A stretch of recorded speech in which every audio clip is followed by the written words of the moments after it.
বন্ধুরা, mood Linux take YouTube চ্যানেলে আপনাদের সকলকে স্বাগত জানাচ্ছি।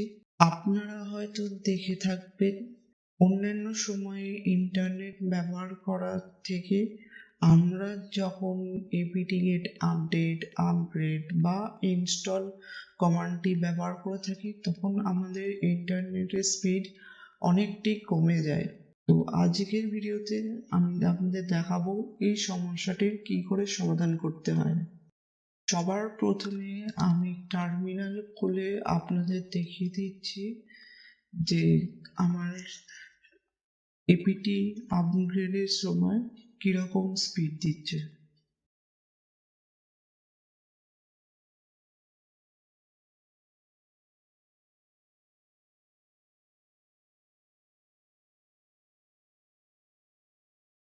তো এবার আমরা এপিটি আপগ্রেড কমান্ডটা রান করলাম, ইয়েস করব।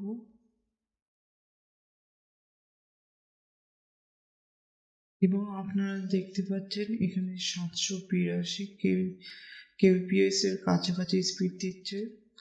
এখন 2 mbps এর কাছাকাছি আমরা দেখব। এখন 4 mbps। এবার আমরা দেখলাম যে স্পিডটি আবার কমে গেল। তো আমি এটা এখানে বন্ধ করে দিলাম, দিয়ে এবার আমরা ফায়ারফক্স খুলে আমাদের ইন্টারনেটের স্পিডটা একবার পরীক্ষা করে নেব। আমি এখানে স্পিড টেস্ট লিখে সার্চ করব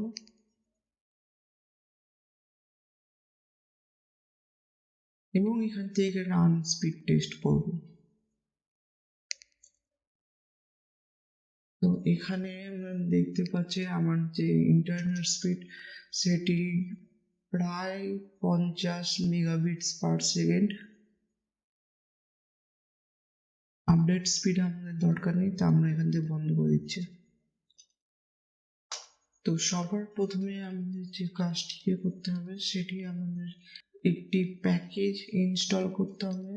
তার জন্য আমরা কমান্ড লিখব apt install apt-transport-https এন্টার।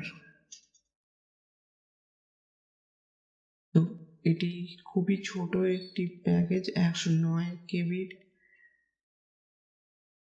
এটি ডাউনলোড হয়ে যাওয়ার পর ইনস্টলও হয়ে গেল। এবার আমাদের থুনার ফাইল ম্যানেজারটিকে রুট ইউজার হিসাবে খুলতে হবে। তো আমরা এখানে থুনার লিখব।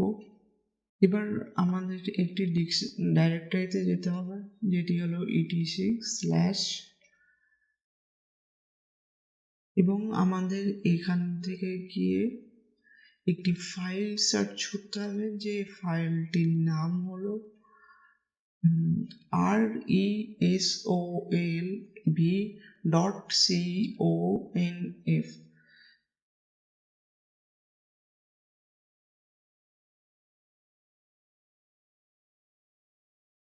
তো এই যে এই ফাইলটি, এটি ওপেন করার পর আমাদের এখানে যে নেম সার্ভার বলে যে আইপিটি দেওয়া থাকবে এটিকে পুরোটি ডিলিট করতে হবে এবং এই নেম সার্ভার 8.8.8 এই লাইনটিকে কপি করব এবং এখানে লাস্টের দুটো 8কে ডিলিট করে আমরা দুটি 4 অ্যাড করব এরকম। এবার এটিকে Ctrl+S দিয়ে সেভ করব এবং বন্ধ করে দেবো। এবার আমাদের যে লোকেশনটিতে যেতে হবে সেটি হলো etc/apt/ এবং এখানে আমাদের সোর্স লিস্ট বলে যে ফাইলটি থাকবে সেটি ওপেন করতে হবে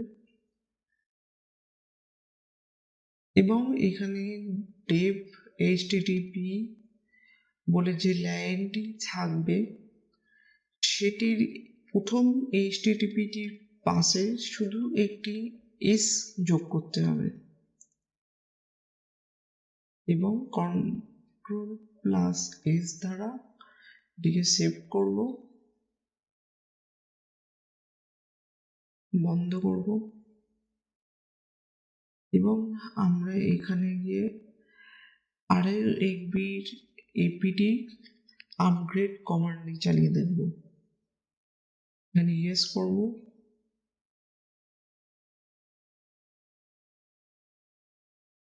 এবং এখানে আমরা দেখতে পাচ্ছি আমাদের প্রায় 9 MB কাছাকাছি স্পিড দিচ্ছে, এখন 5 MB। তো বন্ধুরা, এই ভিডিওটি আপনাদের কাছে হেল্পফুল হয়ে থাকে তাহলে প্লিজ আমার চ্যানেলটি সাবস্ক্রাইব করে দেবেন এবং ভিডিওটি ভালো লাগলে লাইক করে দেবেন। দেখা হচ্ছে পরের ভিডিওতে, ততক্ষণের জন্য বাই বাই।